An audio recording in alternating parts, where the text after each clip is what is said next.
104 பயணிகளுடன் சென்னையிலிருந்து பெங்களூரு புறப்பட்ட ஏர் India express பயணிகள் விமானத்தில் திடீரென தொழில்நுட்ப கோளாறு ஏற்பட்டதால் விமானம் ஓடுபாதையிலேயே நிறுத்தப்பட்டு கோளாறு சரி செய்யப்பட்ட பின் சுமார் 1.25 மணி நேரம் தாமதமாக புறப்பட்டுச் சென்றது.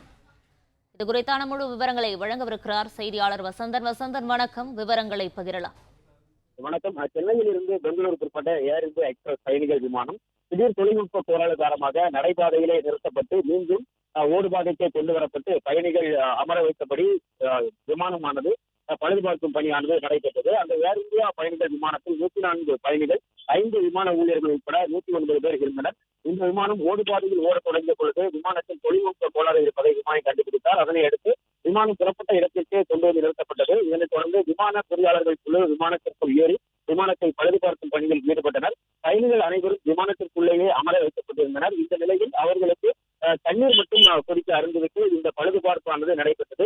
சுமார் 3 பொறியாளர்கள் சேர்ந்து 1.5 மணி நேரமாக இந்த விமானத்தில் பழுதை சரி செய்தனர். அதன் பிறகு மீண்டும் ஓடுபாதைக்கு கொண்டு வரப்பட்டு பத்திரமாக இந்த விமானமானது மீண்டும் சென்னை விமான நிலையத்திலிருந்து புறப்பட்டு சென்றது.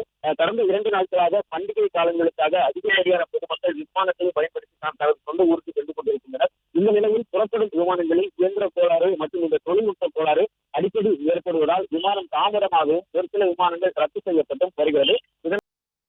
பிளே ஸ்டோர் மற்றும் ஆப் ஸ்டோரில் இருந்து பாலிமர் செயலியை QR கோடு மூலம் பதிவிறக்கம் செய்யுங்கள். செய்திகளை உடனுக்குடன் பெறுங்கள்.